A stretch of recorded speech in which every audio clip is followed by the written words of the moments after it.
2006. We're going to get into some of the updates that you have in the second edition. But let me start. One of the first things you say in the book is you describe the Gospels as testimony. What does that mean? Well, you could think of testimony, perhaps a familiar form of testimony is eyewitness testimony in court. So that sort of legal category of testimony, where an eyewitness is talking about what they had witnessed. And there's an interesting question about why should the court believe what they're claiming. So the court has to assess their reliability. But the thing about testimony in court is that once you've decided that an eyewitness is reliable, then you have to trust them. In many cases, you can't necessarily go back and check what they saw. So there's the eyewitness testimony in court. But I think in the case of the Gospels, you've got the category of eyewitness testimony, really a historical category. You know, this is what historians in the ancient world thought was essential, really, to writing history. You had to have testimony from eyewitnesses, maybe at second or third hand, but testimony that went back to eyewitnesses.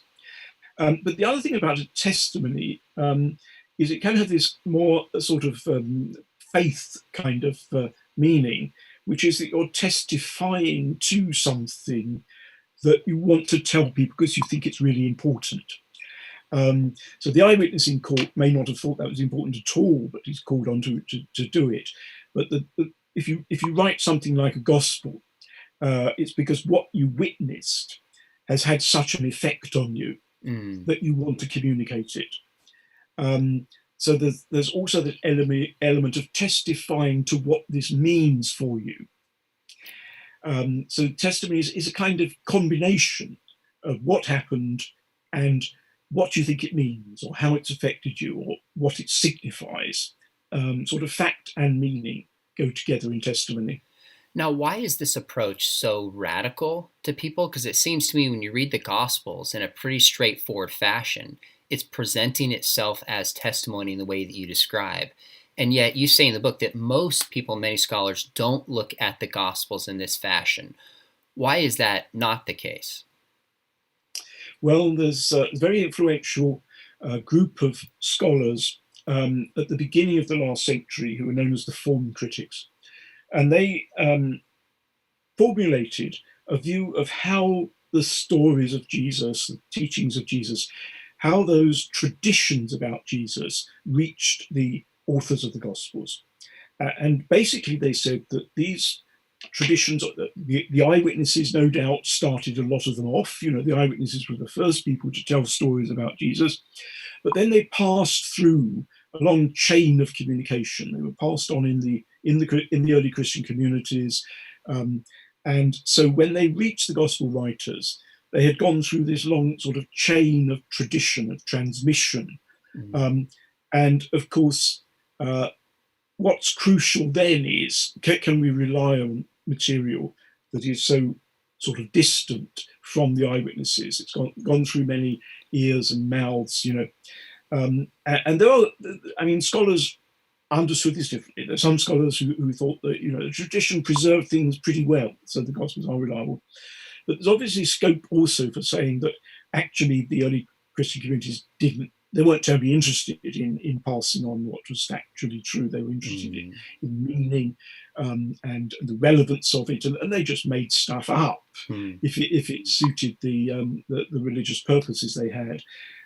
So for many people, the transmission of gospel traditions was, basically pretty unreliable if one is asking to know about, you know, who Jesus really was, what really happened. And that school of approaches to the gospel has been hugely influential. I mean, there are very few scholars who are not influenced by that to some degree. I think the details of what the form critics thought have actually been largely rejected. In other words, they had certain ideas about the way in which traditions would be transmitted, ideas about oral tradition. And most people now think they were wrong about that. And in a way, when I got to critiquing form criticism in the book, all I actually did was to compile a list of the problems that other people have already found with form criticism. Okay. People who tend to say, well, the form critics got this or that wrong, but basically they were onto something important. But if you put together all those criticisms that other people have already made, you realize there's nothing much left at all. And so I didn't have to come up with a whole lot of new criticism of form criticism. The criticisms were around, but they weren't. People didn't really see that they demolished form criticism entirely. That's really helpful to know. Now, your book is not critiquing form criticism as a whole, but it carries with it a kind of criticism specifically related to the transmission of the gospel stories. So let's start with some of the points that you make in particular. You talk about some of the names that are in the Gospels, how some people are named like Herod, Caiaphas, but then some people, like, say, the woman at the well, are not named. Why are some named and others not named? And how does this lend itself to trusting the accounts as being eyewitness reports? Well, the interesting thing is, and this is something I don't think anyone had previously explained. There were some names like Pilate and Herod. I mean, these are famous public figures, and it's not surprising that their names appear in the Gospels. And then there are major characters like the disciples of Jesus, Peter, Mary Magdalene. You would expect those people to be named quite often. But if you look at the minor characters, and there are a great many minor characters in the Gospels, people who meet Jesus just once and they're healed, or Jesus says something to them. Those characters are usually anonymous in the Gospels. And that's not really surprising. Jesus healed a paralytic man. People may not even have remembered his name. It wasn't important. He's only a minor character. So why is it that sometimes these minor characters do have names, or their relatives have names? I'm thinking of Jairus' daughter, or Zacchaeus the tax collector, Bartimaeus the blind beggar. Why do these people have names?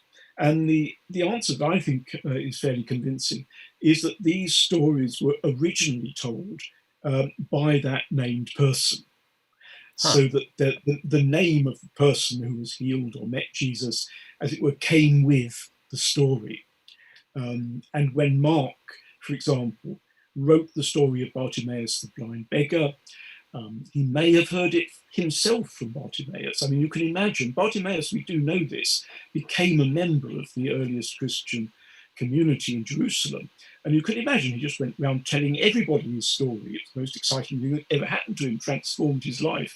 So everybody would have heard Bartimaeus telling his story, and they could have included Mark, or maybe Peter heard it and Mark heard it from Peter. But in any case, they knew it as Bartimaeus' story, and they kept his name there because he was the one who originally told it.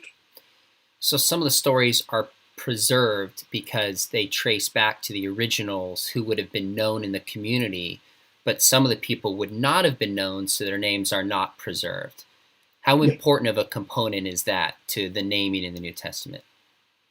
Well, I think these stories of minor characters with names are a fairly small section of the Gospels. They don't cover a large area of the Gospel stories. So they're not in themselves so terribly important. But I use them as a sort of way in to thinking about names on a larger scale. And the point here is that if you were reading Mark's Gospel or hearing Mark's Gospel read in the early church, when soon after it was written, you would want to know what Mark's eyewitness sources were. And that's because ancient historians placed such an emphasis on eyewitness testimony. And here you have a story of a contemporary person, someone who lived, and it all happened, as it were, within living memory. So you would expect there to be eyewitness testimony, and you would want to know who that was. So you would notice Bartimaeus and a number of other people, but you'd really be looking for some broader evidence of Mark's major eyewitness sources. And that's where you come to Peter, because after Jesus, Peter is the name that occurs most often in the Gospels. Actually, it occurs a lot more than any other character in the Gospels apart from Jesus. And there's a sort of pattern where Peter is the first of Jesus' disciples to be named, and he's also the last to be named at the end of the Gospel. So that's a kind of literary device that ancient writers often used, where you get something at the beginning of a book or a passage and something at the end that sort of ties them together. And in the case of Peter, then you also have all these occurrences of Peter's name through the Gospel. So you get the impression that Peter's always around. So he's likely to be the person who Mark got his material from. But there's another interesting point, which in a way confirms that, which is that towards the end of the story, Peter does actually drop out of the story. If you remember, Peter denies Jesus 3 times when Jesus is on trial. And at that point, he disappears, So Peter is not there when Jesus is crucified or when the women go to the empty tomb. And for Mark, those are absolutely crucial bits of the story. You wouldn't have a Christian gospel without those parts of the story. So what you can then see is that Mark, at that point, brings in other eyewitnesses where Peter's not available. And the other eyewitnesses are the women disciples of Jesus. There are 3 of them. Mark gives us their names, quite carefully specifies who they are. And he's quite careful. He has all 3 of them standing there at the cross watching. Just 2 of them are there when Jesus' body is buried, and then all 3 of them again arrive at the empty tomb. So I think Mark is really rather carefully pointing out who his eyewitness sources were for that crucial bit of the gospel story. And then right at the end, Peter's name crops up again, but only right at the end. That's a really interesting argument that Mark is presenting the eyewitness accounts of Peter. So he frames the book at the beginning and the end with Mark as an inclusio, I think is the term that's used. And when he's distinctly not present, he includes other eyewitnesses. Now, one of the things you say in the book is that we don't naturally pick up on that today, but the original readers of the Gospels would have picked up on that. First off, did I get that right? And how would we know that they would pick up on this if a lot of people today don't? Yes, I think actually the easiest part of the answer to that is in the case of the women, because if you look at how Mark describes what the women do at the cross, at the empty tomb, they hardly do anything else except see. Mark keeps saying they see what happened, they watched, they observed, and they observed where Jesus' body was buried in the tomb. And he's quite obviously sort of casting them in the role of eyewitnesses, because that's just about all they do in the story. So that's part of it. With Peter, I think there is a question of literary genre, the kind of book that Mark's Gospel is. And the ancient readers and writers would have regarded this, they would have put it in the category of biography. It doesn't necessarily mean quite what we mean by biography, Sure. But in the ancient world, the biography of a famous person was a well-known literary genre. And a biography written within living memory would be expected to depend upon eyewitness sources. The best thing of all would be if an eyewitness himself were to write it. And I think in the case of John's Gospel, we have got that instance. Okay. But in the case of Mark, nobody's ever claimed that Mark was an eyewitness. But if you're looking for an eyewitness, then I think you would pick up on that phenomenon of Peter, how often he's named and so forth. Actually, the first time Peter is named is very emphatic. He's called, at that stage of the Gospel, of course, he's called Simon. And Mark says Simon and Simon's brother Andrew, so both in that first story. Now, he could have said Simon and his brother Andrew. It would be a perfectly natural thing to say in Greek, but he says Simon and Simon's brother Andrew. So you get this sense that Simon is going to be important, and then almost the next thing that happens is they go to Simon's house.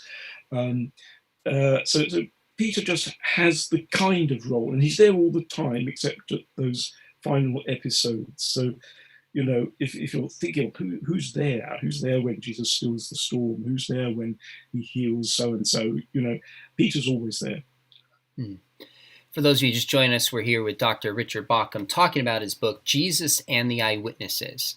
Now, you just gave some internal evidence that Mark is recording the accounts of Peter. There's also external evidence found in Papius. Now, for those listening, if you're not familiar, Papius lived into the 1st century, into the 2nd century, wrote a number of books that have been lost, but they've been preserved by Eusebius and later church writers in, say, the 4th, 5th century, etc. Why is the writing of Papius so significant? What does he say first?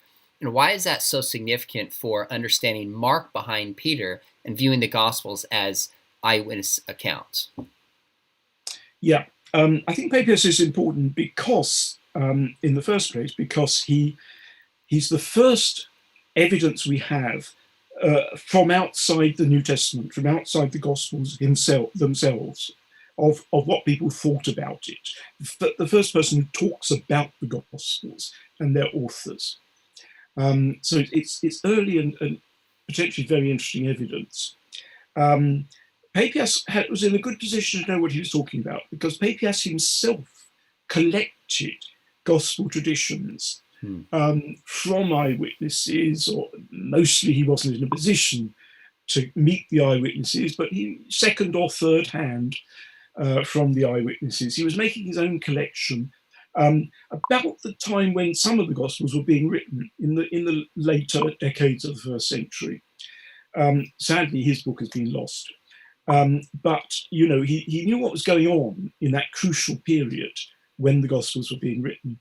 So when he wrote his book a little bit later, early in the 2nd century, he told us what he knew about the authorship. And he says of Mark's Gospel that Mark was a disciple and interpreter to Peter. And he wrote down the stories as Peter told them.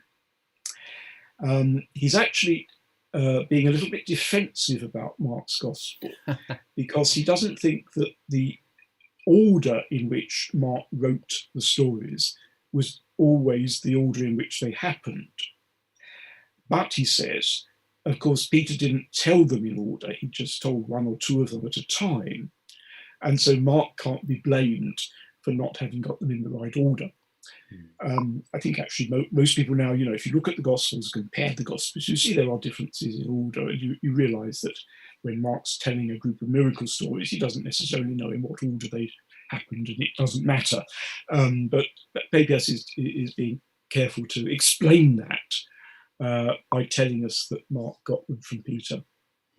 Now, a lot of people, since form criticism, back in the 19th century, scholars took Papias's evidence about the Gospels very, very seriously.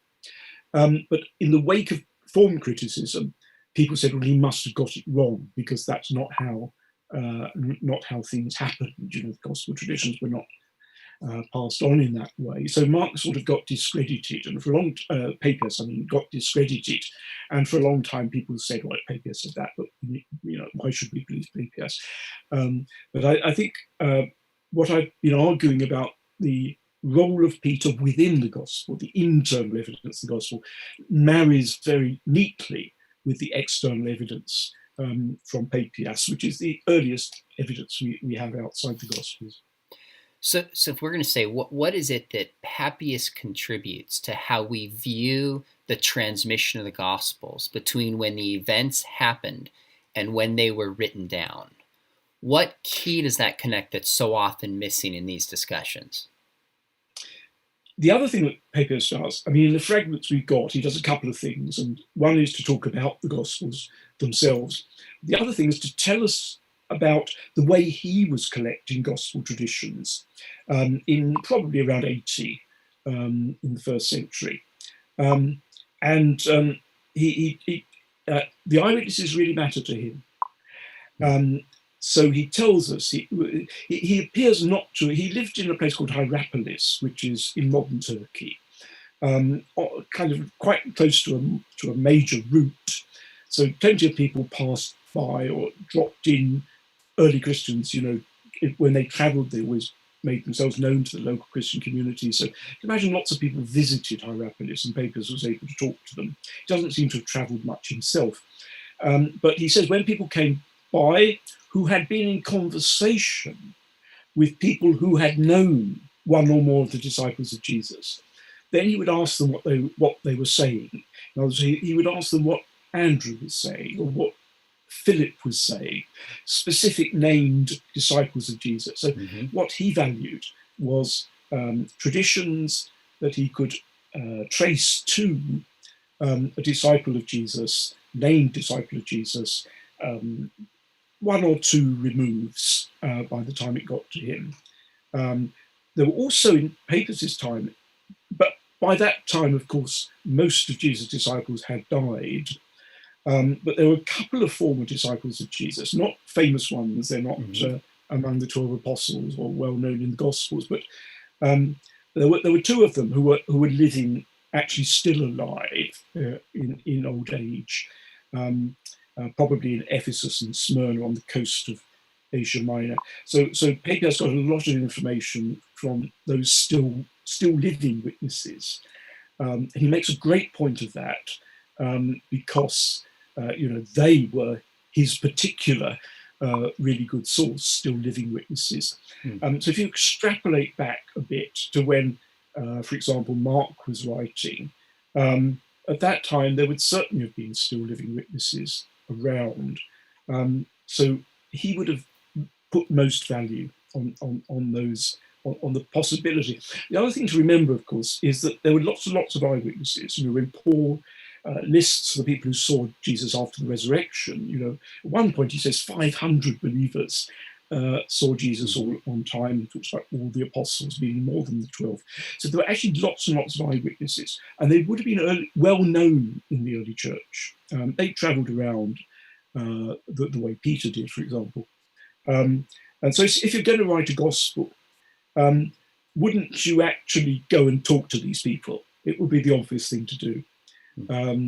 So I think it makes a lot of sense to say that the eyewitnesses, including major people like Peter, more minor people like Bartimaeus, but people who were writing gospels. The other thing to remember about writing a gospel, you didn't do it in a fortnight. I'm sure that someone like Luke, for example, who, like Mark, was not himself an eyewitness, but I'm sure that what Luke must have done was to, as he travelled around, as he probably did, he would take opportunities to talk to eyewitnesses whom he came across. I mean, for example, among the women disciples, there's Joanna, who is only mentioned by Luke and looks very much like, Joanna was a source for Luke. He probably met her in Rome. He knew her. The others, they didn't come across her particular testimony. So what I'm really trying to say is that Luke probably would have written his gospel. He'd have collected the material for his gospel over quite a long period. So we're not just talking about the date at which he wrote the gospel. We're talking about a longer period when he was gathering material for it. And, again, that's a period in which quite a lot of reliable evidence from the eyewitnesses would have been available at first hand to Luke. I see some of the questions coming in. These are great questions. Hang in there just a little bit. We're going to get through the basics of the argument here with Dr. Bauckham and then take some of the challenges. So in Eusebius, who writes in the 4th century, he's describing Papius, who writes in the 1st century of events, in the beginning of the 2nd century, of events that took place at the end of the 1st century when he's recording these writings. What evidence is there internally that the gospel writers themselves really cared about and valued eyewitness testimony? For example, you give in Acts 1, 21 and 22, and they're replacing Judas. It says somebody who from the very beginning was with them, which would have been a baptism by John, and then seeing appearances after the resurrection. You talk about that a lot in the writings. How does that show internally that the writers were passing on what they really believed were eyewitness accounts? Luke actually tells us, Luke has a preface. It's the only one of the Gospels that has this kind of preface, where he talks about what he's trying to do in the Gospel and what his sources were. And he doesn't describe in detail his sources, but he clearly claims to have material from the eyewitnesses. And Luke is most obviously among the Gospels. Luke is claiming to do the sort of thing that an ancient historian would do, the kind of language he uses when he writes this preface, puts him in the category, it's the kind of thing other ancient historians wrote. So Luke is claiming to be a historian. And as I said before, ancient historians thought you had to have eyewitness testimony for the history to be any good. So you would just expect someone like Luke to be basing his work on eyewitness testimony, and he says that he did. So that's one way of looking at it. Another way, perhaps, is a kind of more in terms of the culture of these evangelists. And I talked about Greek history, and they certainly are writing within the Greek historiographical tradition, the way that the Greek and Roman writers thought about biography in particular. But they're also, of course, Jews, or apart from Luke, the other three were undoubtedly Jewish authors. So they belong to a culture which actually valued history as the sphere in which God acts and does things and reveals himself. So they would have, I think, and because they clearly, all of the gospel writers are clear about this, they see the gospel story as the culmination of the Old Testament story. They link it back to the Old Testament. So this is God sort of completing the story of what he had done for Israel. And so that's a tradition in which history mattered. It's in real history where real things happen. That you find God actually for a Jewish believer, and therefore for a Jewish Christian believer. So you would actually expect them to think that history mattered and getting it right matters. There's a degree of interpretation. A very interesting thing actually is if you compare the Gospels, you can get a synopsis, a book that puts the Gospels in parallel columns where they're telling the same story or giving the same bit of Jesus' teaching. They're in parallel columns. And you can see the extent to which they vary. And when they're telling a story, for example, they do vary the story a bit. I mean, for example, when Matthew tells a story that comes from Mark, he always abbreviates it. So he condenses the story. And that's because he's got lots of other stuff to get in his gospel. And Luke does much the same. So they do things like that. They vary the story a bit. But then if you look at the teachings of Jesus, the sayings of Jesus, on the whole, there's less variation of wording between them. So, the details of the story are part of the way you tell a vivid story. They're not so important. The gist of the story is what matters. But in the case of the teaching of Jesus, you do really want to preserve what Jesus said. That really matters. And you'll see there are variations, and sometimes they sort of add a bit to make it clear what Jesus is talking about, or, they paraphrase slightly. I mean, there were variations. And they clearly thought that was okay. You can vary for the sake of getting across what Jesus meant, but they don't take that very far. On the whole, they're preserving the form of the sayings that came to them. So that's more important to them. When you get to the point about the stories, I think there is this degree of freedom which actually an ancient historian would be expected to have, to tell the story, because they are storytellers, and all ancient historians were storytellers. They didn't write dry academic stuff like our historians. They had to keep their audience. They had to tell good stories. And the gospel writers are also skilled storytellers.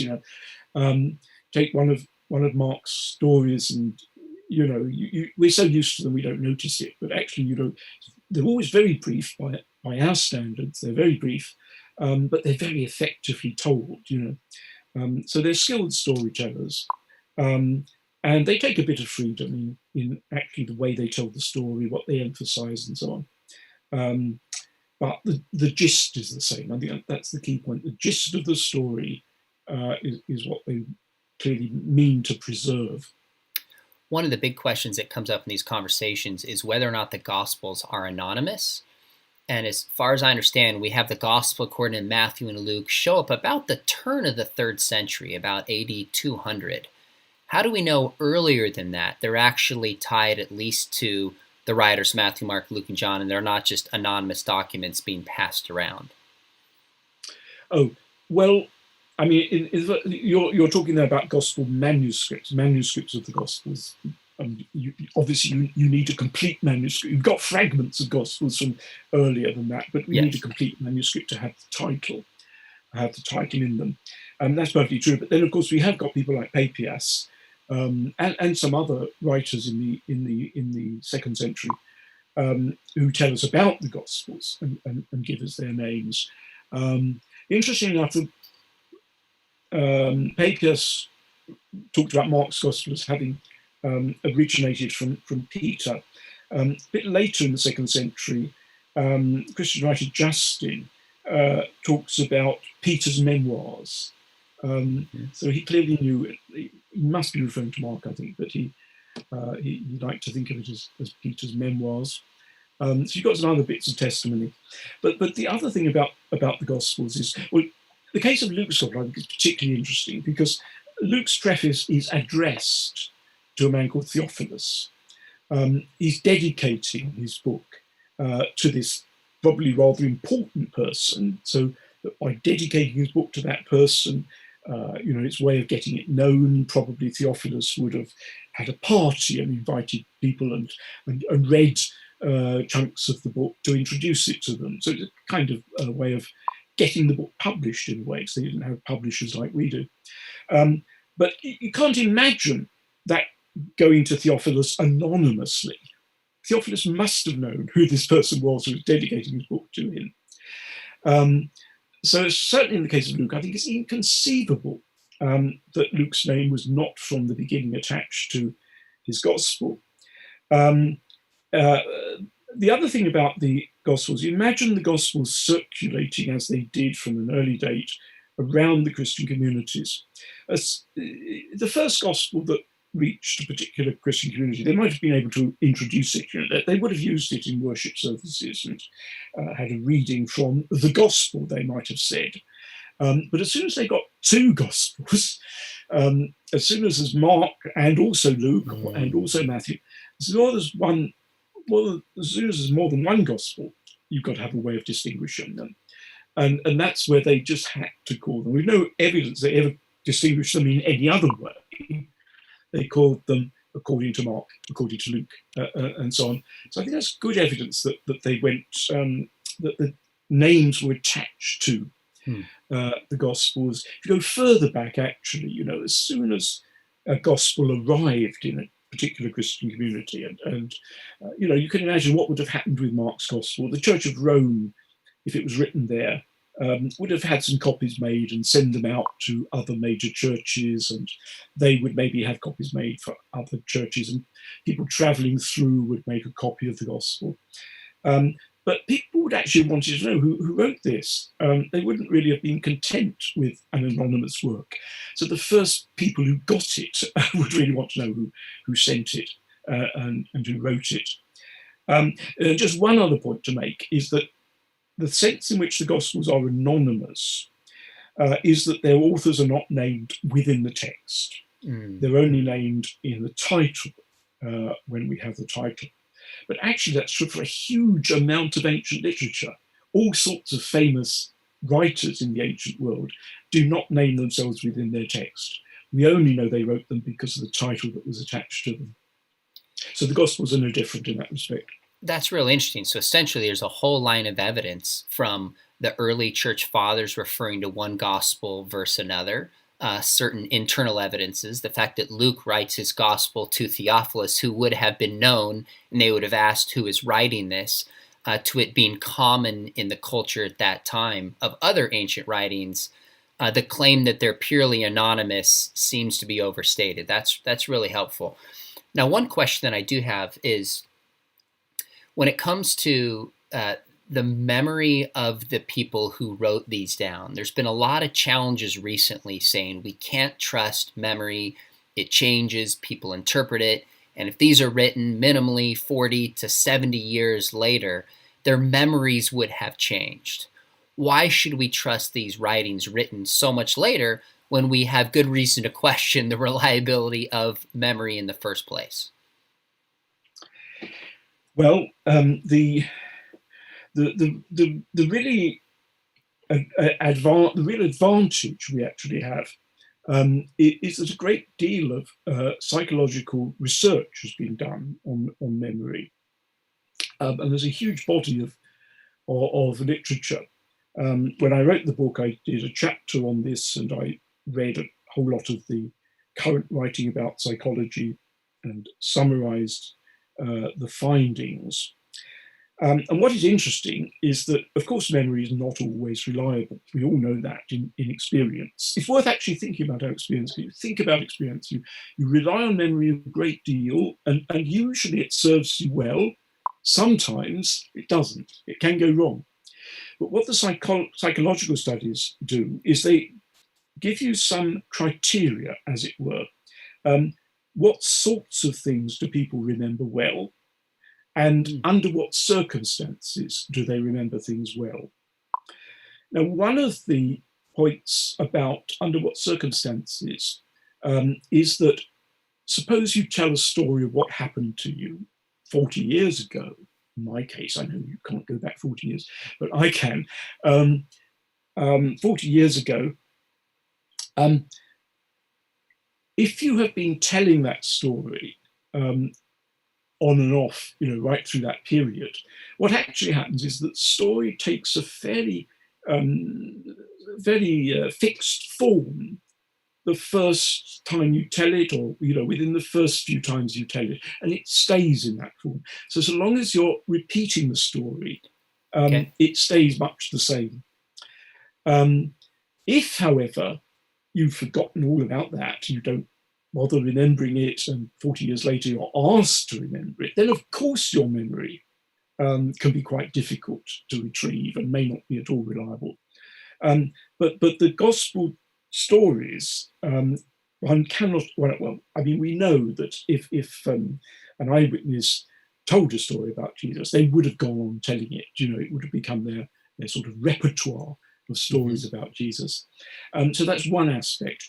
Another is what sort of things do people remember well, and what sort of things do they not remember well? One interesting point is that people remember well things that had a strong emotional impact on them. Those things kind of really stuck in their minds, because they're really important to them. So you tend to remember important things that seemed important to you at the time. I can remember childhood memories which don't seem important to me now, but as a child I obviously thought they were important, and that's why I've remembered them. So things that are important to you when you experience them, and particularly things that affect you emotionally, you tend to remember well. You don't, for example, remember dates. Try to date the stories of your life you can remember. I can only do it if I can associate it with something that I know happened in a particular year.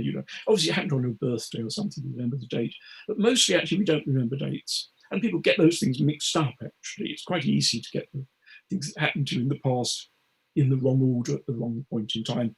But the stories in the gospel don't have dates. They don't purport to remember dates. And the other thing, which I already mentioned earlier, but it's important in the context of memory, is that when you remember a story, what you remember is the gist of the story. It's the gist that is stable. And you might vary the details, depending on who you're telling it to, perhaps. But it's the gist that's reliable. So I think that, that actually it's not a question of whether memory is reliable or not reliable. That's much too blunt an instrument.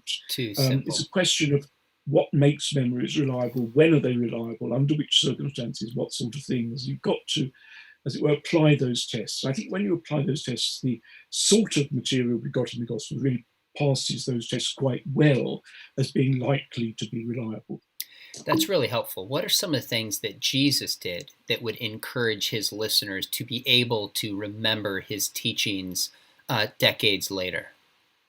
Yes, I mean, I think you do have to distinguish between stories and teaching because Okay. they're quite different sort of things to remember, Mm-hmm. really. I think the teaching of Jesus, I think the disciples would actually have learned it by heart. Um, and the teaching of Jesus, many of the sayings of Jesus, and a lot of the teaching of Jesus is in these short sayings or the parables, which are short stories, but they're brief sort of units of material. And the sayings are often couched in deliberately memorable ways. Many are called, but few are chosen. Hmm. Um, the one who loses his life will save it, and the one who saves his life will lose it. They're they're the sort of sayings that are crafted in such a way that they stick in the mind. And Jesus doing that was in a strong tradition of Jewish teaching. That's what Jewish teachers and in the ancient world generally, people knew that sort of thing you could remember well, and so often people encapsulated their teaching in these short, memorable sayings. The other thing are the parables, which are memorable stories. Having heard the parable of the Good Samaritan, nobody ever forgets it. It's a memorable story. And there are things about them, and people talk about the law of threes in folk stories, where three things happen. You remember there ought to be three things. And the Good Samaritan, you've got the priest and the Levite, and then the Samaritan. Mm-hmm. There's some of those sort of clever ways that you tell a story in order to make it memorable, and Jesus uses some of those as well. How, since you first released the book in 2006, you added an updated edition, 3 more chapters. What's been the general reception of your arguments as a whole, and what's probably a more prominent pushback or challenge somebody has brought, and your response to it? Yes, I find it very hard to say what the general reaction has been. I just know sort of bits and pieces of it, really. If people write or speak about it, um, um, I never expected the book to change the minds of majority of scholars who have worked for their whole career with, as it were, a different model of how you study the Gospels. I mean, people don't usually change. I mean, what it's asking for is a sort of paradigm shift, Yeah. sort of resetting the whole way you think about the Gospels in scholarly discussion. And people don't usually change something like that.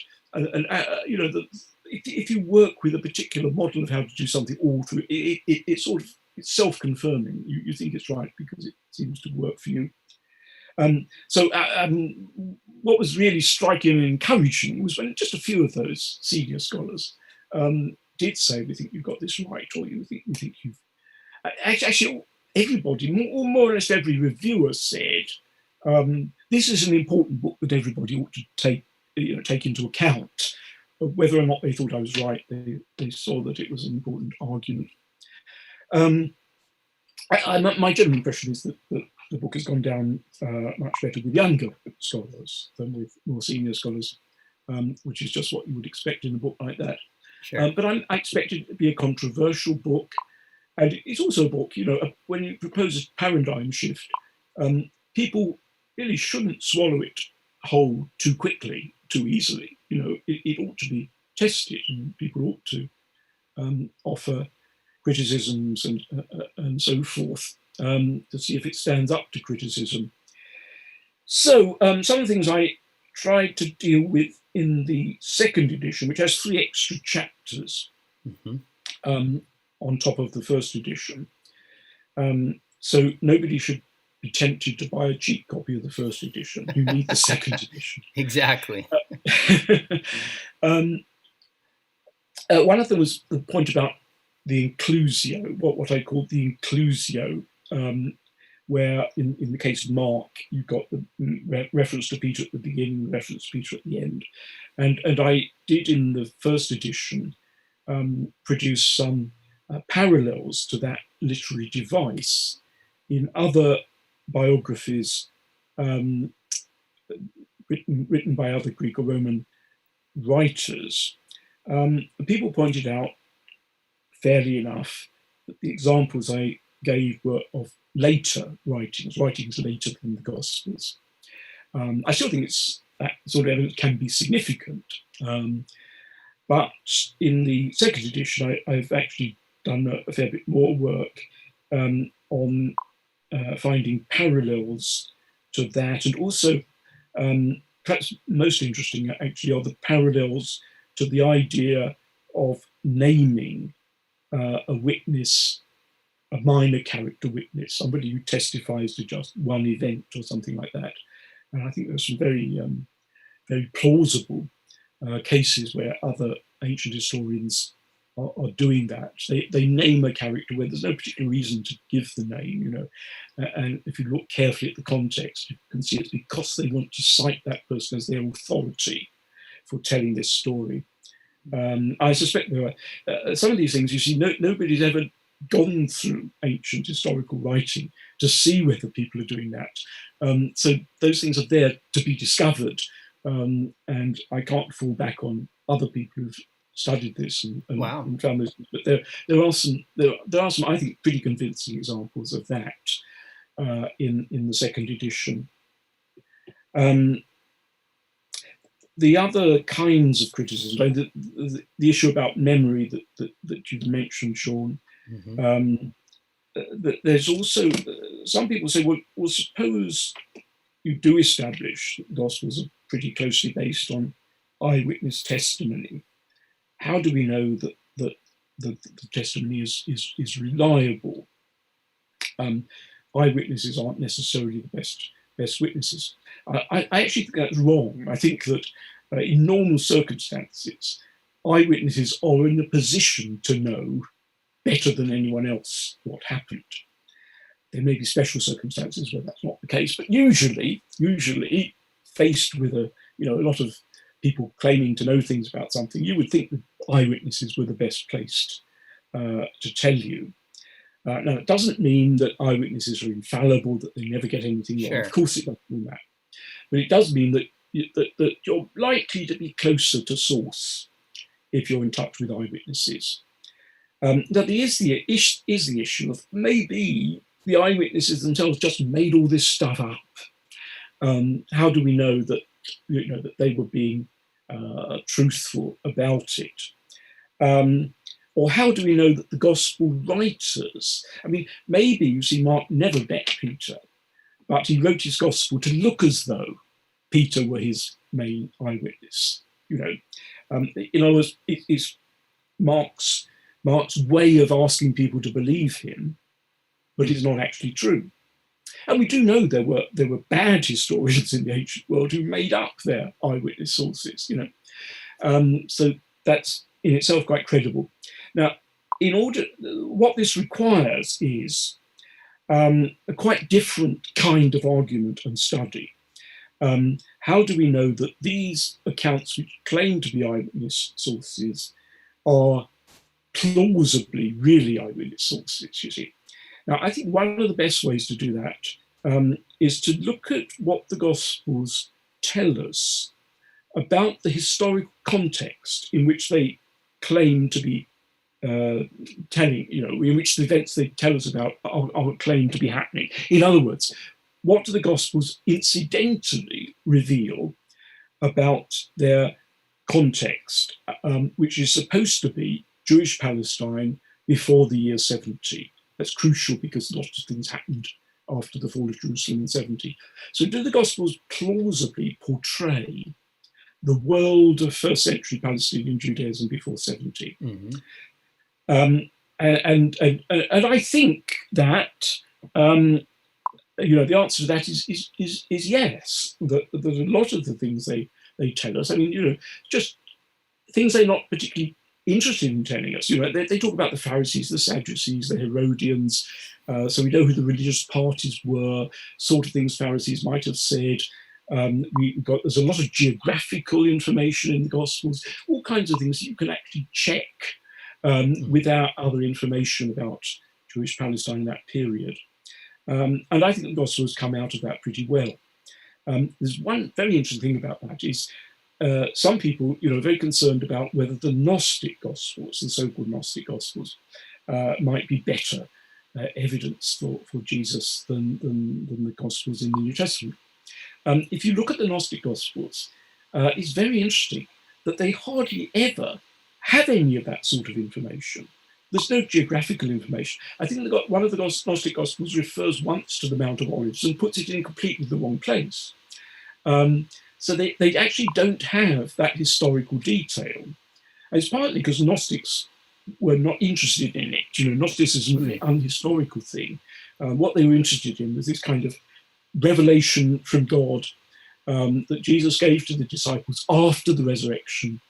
And real history didn't really matter to the Gnostics because it's all a pretty terrible thing that you need to try and get out of if you possibly can. So the Gnostics were not interested in history, and their Gospels simply don't give you any of this stuff. So if you wanted to claim that, what should we say, the Apocryphon of James is a good early source, you cannot check it in any of those ways that are available for the New Testament Gospels. So I think that's an interesting point of comparison, that our Gospels, the New Testament Gospels, have actually sort of laid themselves open to that kind of historical checking. That's a big job. And recently, people got so taken by form criticism, which meant, well, you don't expect to find much good history here, that they've not been doing that job. But some people have been doing it. Archaeologists have been doing it. I spoke to an Israeli archaeologist. In fact, I spent quite a long time with an Israeli archaeologist who specializes in Galilee. And he said, well, Israeli archaeologists take the Gospels very seriously as evidence for what Galilee was like in the first century. And they find it matches, what they find in their excavations. So other people do it, but Gospel scholars have rather sort of forgotten or not bothered with doing that. And I think actually there's a big job to be done here. What has been done in various different ways, encourages one, I think, that the Gospels come very well out of that sort of scrutiny, but there's more to be done. Well, this is really helpful on so many different levels. I have so many more questions for you I want to ask, but I also want to respect your time. To those of you join us, we've been talking with Dr. Richard Bauckham about the update, second edition to his book, Jesus and the Eyewitnesses, which is just thoughtful, it's timely, it's revolutionary. And maybe tell me if I get this right. Essentially, you're not saying all of the Gospels are eyewitness accounts in all the details. Luke doesn't claim to be an eyewitness, but they're written in a time of living memory where the original voice of those who were with Jesus heard his teachings, mattered to them, and they're preserving that as carefully as they can. Is that a fair summary of what you're arguing in the book? Yes, I think that's right. Yeah. Okay, excellent. Well, again, thanks for coming on and being patient. Thanks for those of you who are patient at the beginning with the technological challenges. Again, we're here with Dr. Bauckham, and I want to really encourage you to pick up the newest edition. I had the first one. I went out and got the second edition. Same cover, but it says second edition on there, just to hear some of the latest scholarship. So I know it's Friday evening for you, so I want to wish you the best for your weekend. And to those of you who are joining us, we have some other interviews coming up with people like William Dembski, who's going to give us a perspective on the intelligent design movement a few decades removed. Craig Evans has a book coming out soon on Jesus and the Manuscripts, one of the leading new